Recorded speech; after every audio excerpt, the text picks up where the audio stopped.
बिस्मिल्लाहिर्रहमानिर्रहीम। अस्सलाम वालेकुम फ्रेंड्स, मैं हूं ज़ेब और आप देख रहे हैं Traveller 777। Welcome to our YouTube channel.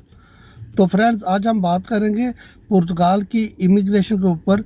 Specially जो लोग इस वक्त समझ रहे हैं कि इलेक्शन के बाद इमिग्रेशन बंद हो गई है या बंद हो रही है या बहुत जल्द बंद हो जाएगी, तो इसके ऊपर ये इसलिए ज़रूरत पेश आई कि अभी बहुत ज़्यादा लोग जो हैं वो इस बात को लेकर परेशान हैं कि अभी इलेक्शन हो गए हैं, फ़लाँ पार्टी जीत गई है और फ़लाँ पार्टी के जो है वोट इतने ज़्यादा नहीं हैं, लेकिन यानी कि दूसरी पार्टी के साथ उन्होंने जॉइंट होकर इत्तेहाद करके जो है वो सारे काम करने हैं। तो इसलिए अब कुछ लोग जो हैं एक पार्टी को लेकर बहुत परेशान हैं। वो ये समझते हैं कि शायद अभी पुर्तगाल में वो जो पार्टी जो है वो गैर मुल्कियों को पसंद नहीं करती, यानी जो फॉरेनर्स हैं उनको वो पसंद नहीं करती, तो उसकी वजह से जो है इमिग्रेशन बंद होगी। तो सबसे पहले तो मैं आपको एक ये बात वाज़ह करता चलूँ कि दुनिया में कोई ऐसा मुल्क नहीं होगा जहाँ पर फॉरेनर्स नहीं होंगे, और स्पेशली इस यूरोप में तकरीबन जितने भी कंट्रीज़ हैं उन सब में फॉरेनर्स हैं और फॉरेनर्स ही काम कर रहे हैं, टैक्स भी पे कर रहे हैं और अच्छे तरीके से इनकी जो पॉलिसीज़ हैं उनको फॉलो भी करते हैं। तो इसलिए इन बातों को आप लेके इतना ज़्यादा परेशान ना हुआ करें, क्योंकि ये जो बातें होती हैं ये वक्ती तौर पर होती हैं। जो पार्टीज़ होती हैं वो इलेक्शन जब आते हैं तो उनके स्लोगन्स होते हैं, वोट हासिल करने के लिए वो लोग अपना एक नारा बना लेते हैं। तो आप इसलिए ये मैं बात कर रहा हूँ कि अभी क्योंकि जो पार्टी फॉरेनर्स को पसंद नहीं करती, फॉर एग्जांपल अगर वो विन हो जाते हैं, आपके सामने आ जाते हैं और हर चीज़ जो है सही हो जाती है, तो उसके बाद क्या होगा? कुछ भी नहीं होगा। इसके लिए मैं आपको एक बहुत बड़ी मिसाल देता हूँ पेरिस की। 2005 में पेरिस में जो निकोला सरकोजी था, वो उसकी पार्टी यानी कि वो इतने ज़्यादा उसने भारी अक्सरियत में वोट हासिल किए थे 2005 में, और उसका भी यही नारा था, गैर मुल्कियों को वो पसंद नहीं करता था।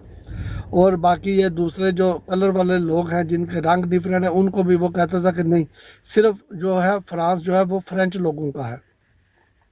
लेकिन उस वक़्त इलेक्शन से पहले जब वो यानी कि बहुत सख्ती उन्होंने की थी वहाँ पर इस बंदे की वजह से, निकोला सरकोजी की वजह से। तो फिर हुआ ये कि जब इलेक्शन हो गया तो इलेक्शन के बाद वो विन हो गया, उसकी जो सख्ती थी, जो उसने बहुत ज़्यादा यानी कि शोर डाला हुआ था, वो बातें बिल्कुल डाउन हो गई और किसी ने पूछा भी नहीं। उसके बाद फॉरेनर्स ने वहाँ पे बहुत बिज़नेस किए। मेरे दोस्त हैं वहाँ पर, उन्होंने अपनी कंपनी बनाई, उन्होंने बिज़नेस किए, बहुत अच्छे जो है वो पैसे भी कमाए। तो फिर लोगों के लिए जो है सहूलतें भी होगी, क्योंकि उसने विन होना था, उसको वोट चाहिए थे। तो वोट हासिल करने के लिए एक नारा लगाते हैं और हमेशा वो नारा होता है जो वहाँ की आवाम को अच्छा लगे। तो इसलिए लोग जो है ये बातें करते हैं। तो अभी जो पुर्तगाल में है वो भी ऐसी ही सिचुएशन है। ये रेवोल्यूशन जो है ना, ये होते रहते हैं छोटे वो छोटे छोटे। तो आप इसलिए इन बातों को लेके आप बिल्कुल आप परेशान ना हो, आप सिर्फ अपने जो काम है उनके ऊपर कंसंट्रेट करें।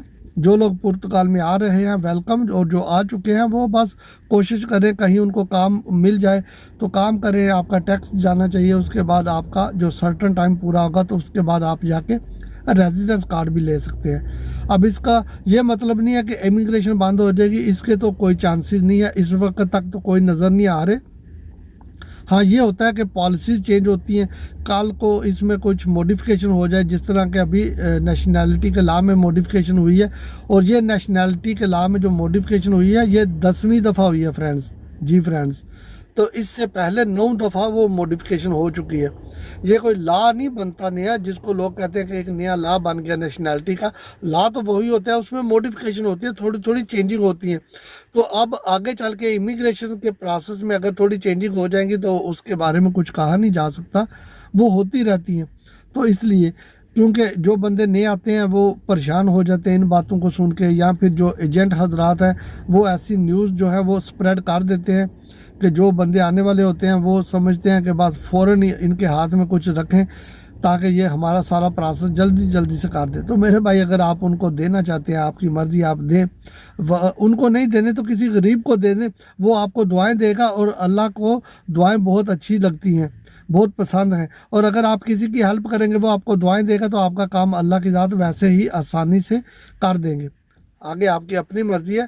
تو فرینڈز ایک چھوٹی سی ویڈیو تھی, صرف انفارمیشن کے لیے بنائی ہے. اگر آپ کو ویڈیو اچھی لگے تو چینل کو سبسکرائب کیجئے گا. اسٹے ٹیون, پھر ملتے ہیں کسی نئی ویڈیو میں. ٹیک کیئر, اللہ حافظ.